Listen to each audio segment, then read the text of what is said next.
സമയം രാത്രി 10 മണി കഴിഞ്ഞിരിക്കുന്നു. ലക്ഷ്മി വീട്ടിൽ ഒറ്റയ്ക്കിരുന്ന് ഭക്ഷണം കഴിക്കുകയായിരുന്നു.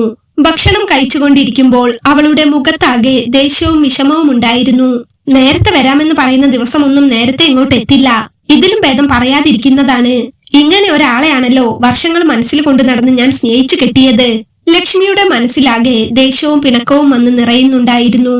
പോലീസുകാരനായ ഭർത്താവ് രഞ്ജൻ വീട്ടിലെത്താത്തതിന്റെ ദേഷ്യത്തിലായിരുന്നു അവൾ.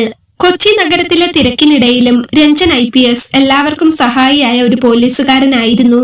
യൂണിഫോമിൽ ഗൗരവക്കാരനും കർക്കശക്കാരനുമായ രഞ്ജൻ ചിലർക്കൊക്കെ ഒരു പേടി സ്വപ്നമായിരുന്നെങ്കിലും സ്റ്റേഷന് പുറത്ത്, പ്രത്യേകിച്ച് അവന്റെ വീട്ടിൽ ഭാര്യ ലക്ഷ്മിയുടെ മുൻപിൽ ഏറ്റവും അടുത്തൊരു കളിക്കൂട്ടുകാരനായിരുന്നു. ലക്ഷ്മി അവന്റെ പ്രിയപ്പെട്ട ഭാര്യയാണ്. ഒരു സർക്കാർ സ്കൂളിലെ പ്രൈമറി ടീച്ചറായ ലക്ഷ്മിയും രഞ്ജനും സ്നേഹിച്ച് വിവാഹം കഴിച്ചവരാണ്. ലക്ഷ്മി എന്ന് വെച്ചാൽ അവന്റെ ജീവനായിരുന്നെങ്കിൽ പോലും സ്റ്റേഷനിലെ തിരക്കുകൾ കാരണം പലപ്പോഴും അവൾ ആഗ്രഹിച്ച പോലൊരു ജീവിതം കൊടുക്കാൻ രഞ്ജന് കഴിയുന്നുണ്ടായിരുന്നില്ല.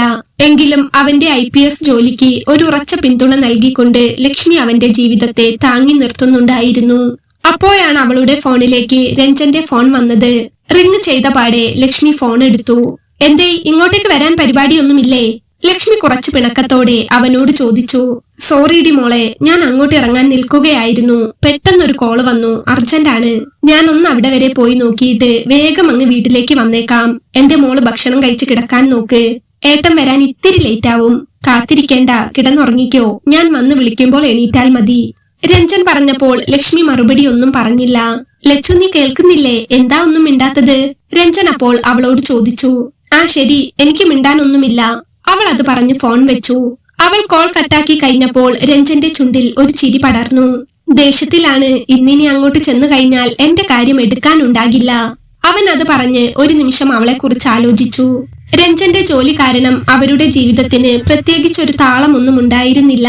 ചില സമയത്തൊക്കെ രഞ്ജൻ ലേറ്റ് ആയി വരുന്നതും ലക്ഷ്മി വിളിച്ചാൽ ഫോണിൽ സംസാരിക്കാൻ കഴിയാതിരിക്കുന്നതുമെല്ലാം പതിവായിരുന്നു. അതുകൊണ്ട് തന്നെ അവളുടെ പിണക്കവും പതിവായിരുന്നു.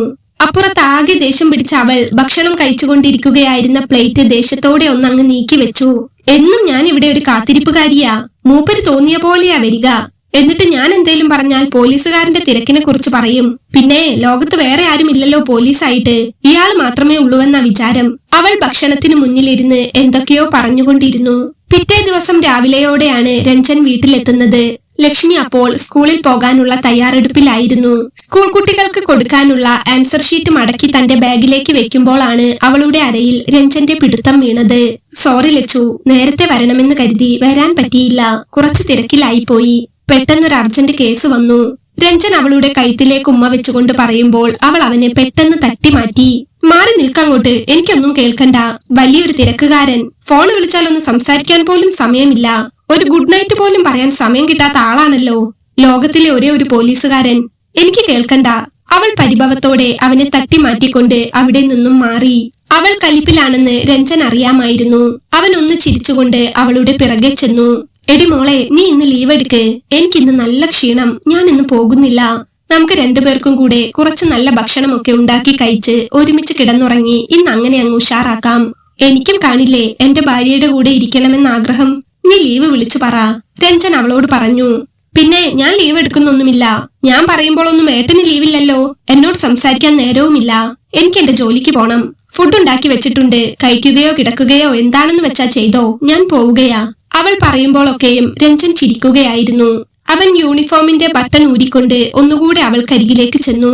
എന്നാൽ ഒരു ഉമ്മ തന്നിട്ട് പോടി. എന്റെ പൊന്നല്ലേ, നീ വരുന്നവരെ ക്ഷമിച്ചിരിക്കാൻ അതെങ്കിലും എനിക്ക് താ. ഒന്നുമില്ലെങ്കിലും അതിന് അർഹതപ്പെട്ടവനല്ലേ ഞാൻ.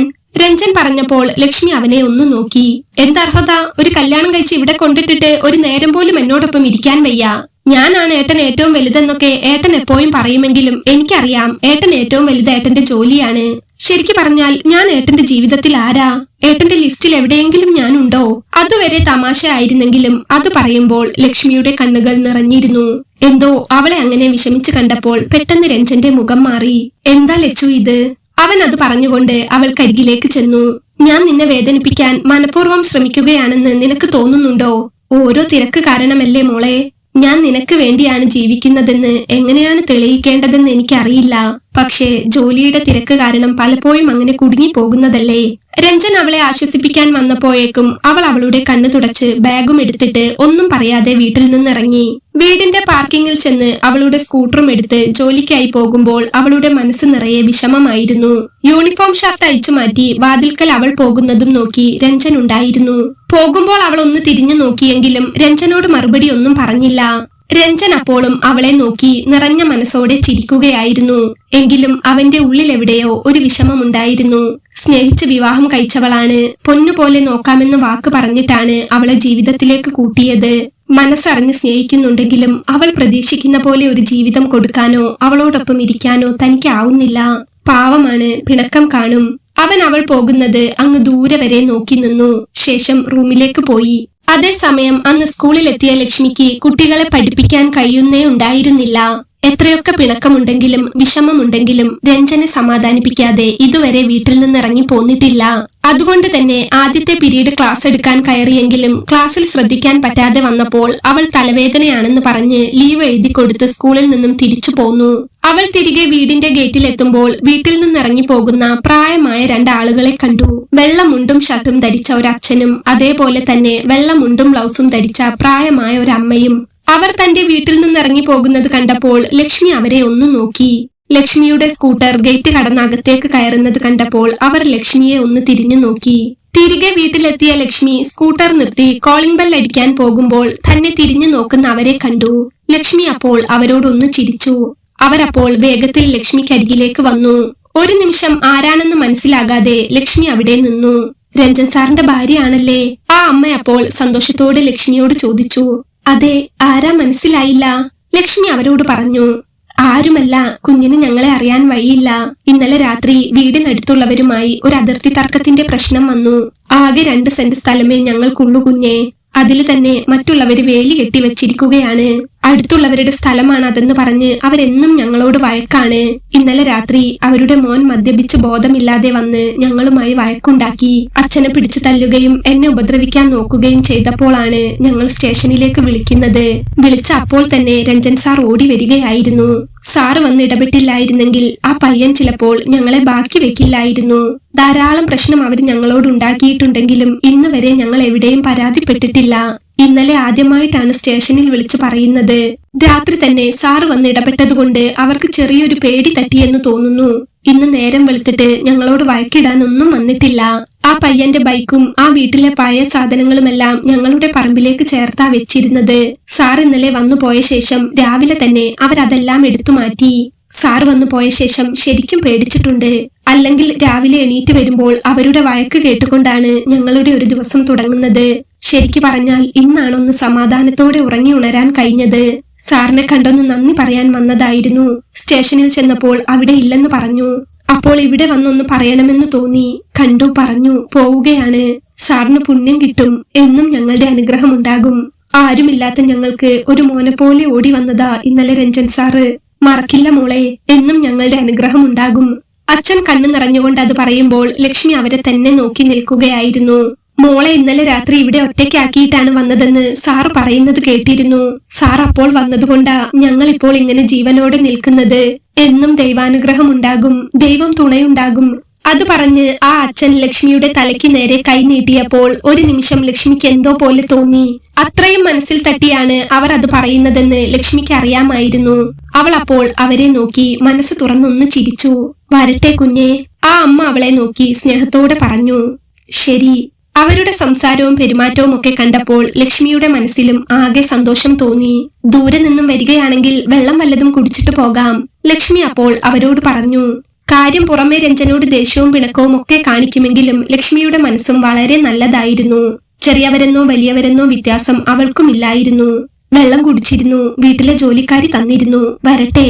അവർ അപ്പോൾ അവളെ നോക്കി സ്നേഹത്തോടെ ചിരിച്ചു. ശേഷം അവൾ വീട്ടിലേക്ക് തിരിഞ്ഞു നടക്കുമ്പോൾ അവർ നേരെ റോഡിലേക്ക് നടന്നു. സാർ അത്രയും സ്നേഹമുള്ള ആളായതിന് പറഞ്ഞിട്ട് കാര്യമുണ്ടോ? ആ കുഞ്ഞിനെ നോക്കിയേ, എന്തൊരു എളിമയുള്ള കുട്ടി. ഇത്ര വലിയ സ്ഥാനത്തിരിക്കുന്ന ഒരാളുടെ ഭാര്യയാണെന്ന എന്തെങ്കിലും അഹങ്കാരം അതിനുണ്ടോ? സാറിനും അതില്ലല്ലോ. ദൈവം അനുഗ്രഹിക്കട്ടെ. അവൾ തിരിഞ്ഞു നടക്കുമ്പോൾ അവർ തമ്മിൽ പറയുന്നത് അവൾക്ക് കേൾക്കാമായിരുന്നു. മനസ്സ് നിറഞ്ഞുകൊണ്ടാണ് അവൾ വീട്ടിലേക്ക് ചെന്ന് ബെല്ലടിച്ചത്. ബെല്ലടിച്ചപ്പോൾ ജോലിക്ക് നിൽക്കുന്ന ശാരദേച്ചിയാണ് വന്ന് വാതിൽ തുറന്നത്. ആ മേഡം ഇങ്ങ് പോന്നോ?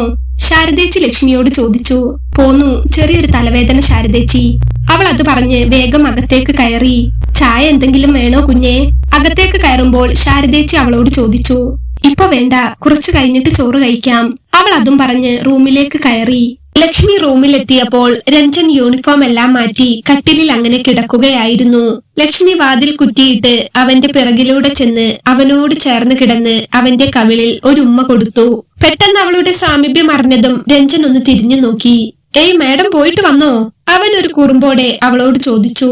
ആ, ഞാൻ ഇങ്ങ് പോന്നു. എനിക്ക് അവിടെ ചെന്നിട്ട് പിള്ളേരെ പഠിപ്പിക്കാനൊന്നും പറ്റുന്നില്ല. മനസ്സിലിതേ ഈ ആളുടെ മുഖം അങ്ങനെ വന്നുകൊണ്ടേ ഇരിപ്പായിരുന്നു.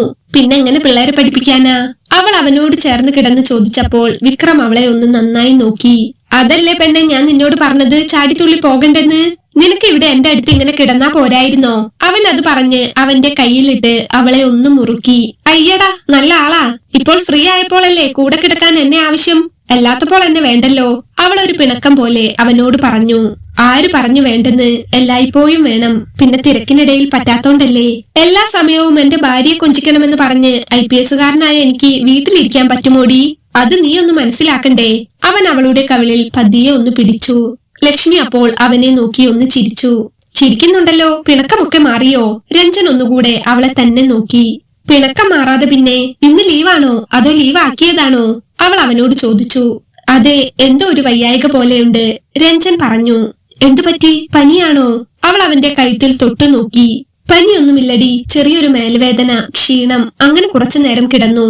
ഇപ്പോ നീ വന്നപ്പോൾ അതൊക്കെ അങ്ങ് മാറി. ലക്ഷ്മി അപ്പോൾ അവന്റെ മീശയിൽ ഒന്ന് പിടിച്ചു. പിന്നെ ഞാൻ ഇങ്ങോട്ട് വരുമ്പോൾ ഒരു പാവം അച്ഛനെയും അമ്മയെയും കണ്ടു. സാർ ഇന്നലെ രാത്രി പോയി അവരെ ഏതോ വലിയ പ്രശ്നത്തിൽ നിന്ന് രക്ഷിച്ചു എന്നൊക്കെ പറഞ്ഞു. എന്റെ തലയിൽ കൈവച്ച് അനുഗ്രഹിച്ചു. ലക്ഷ്മി പറഞ്ഞപ്പോൾ രഞ്ജൻ ചിരിക്കുകയാണ് ചെയ്തത്. ഞാൻ പോയി രക്ഷിച്ചതിന് അവരെന്തിനു നിന്നെ അനുഗ്രഹിക്കണം? അതും വഴക്കുണ്ടാക്കി ഇവിടെ മുഖം വീർപ്പിച്ചിരുന്ന നിന്നെ. അത് നല്ല തമാശ, രഞ്ജൻ അവളോട് പറഞ്ഞു. അത് സാറിന്റെ ഭാര്യ ആയതുകൊണ്ട്, അല്ലാതെന്താ? ഇത്രയും സുന്ദരിയായ പാവം പിടിച്ചൊരു പെൺകുട്ടി ഇവിടെ ഒറ്റക്ക് കഴിയുന്നത് കൊണ്ടാണല്ലോ സാറിന് ഈ രക്ഷാപ്രവർത്തനത്തിനൊക്കെ പോകാൻ കഴിയുന്നത്. അത് അവർക്ക് മനസ്സിലായി കാണും. കേട്ടോ പോലീസേ? അവൾ അവന്റെ മീശയിൽ ഒന്നുകൂടെ മുറുകെ പിടിച്ചുകൊണ്ട് പറഞ്ഞു. അപ്പോ അങ്ങനെയുള്ള ക്രെഡിറ്റ് ഒക്കെ നിനക്ക് വേണമല്ലേ കള്ളി? അവൻ അത് പറഞ്ഞ് അവളെ അവന്റെ ദേഹത്തേക്ക് ചേർത്ത് കിടത്തി. നീ ആ സാരി തലപ്പ് അങ്ങ് മാറ്റിക്കേ. അവൻ അവളുടെ സാരി തലപ്പിനുള്ളിലൂടെ അവളുടെ ബ്ലൗസിനുള്ളിലേക്ക് മുഖം ചേർത്ത് വെച്ചു. അവന്റെ ആ സ്പർശനം അവളുടെ ദേഹത്താകെ ഇക്കിളി കൂട്ടിയപ്പോൾ ലക്ഷ്മി എല്ലാം മറന്ന് കൊഞ്ചി ചിരിക്കാൻ തുടങ്ങി. അവൻ അപ്പോൾ വികാരത്തിന്റെ മൂർത്തിഭാവത്തിൽ നിന്നുകൊണ്ട് അവളുടെ കണ്ണുകളിൽ തന്നെ നോക്കി. അവന്റെ നോട്ടം സഹിക്കാൻ കഴിയാതെ അവൾ അവന്റെ കണ്ണു പൊത്തി. അവനപ്പോൾ വീണ്ടും ചിരിച്ചുകൊണ്ട് അവളുടെ കൈയെടുത്ത് മാറ്റി. എന്നിട്ട് അവളോടുള്ള അളവറ്റ സ്നേഹത്തോടെ അവന്റെ മീശ കൊണ്ട് അവളുടെ കഴുത്തിൽ ഇക്കിളി കൂട്ടാൻ തുടങ്ങി. ഒരു പരാതിയും ഒരു പരിഭവവും ഒരു പിണക്കവും ഇല്ലാതെ അവർ രണ്ടുപേരും കൊഞ്ചലോടെ അവരുടെ മാത്രം സ്വർഗലോകത്തേക്ക് പതിയെ അലിഞ്ഞു ചേരാൻ തുടങ്ങി.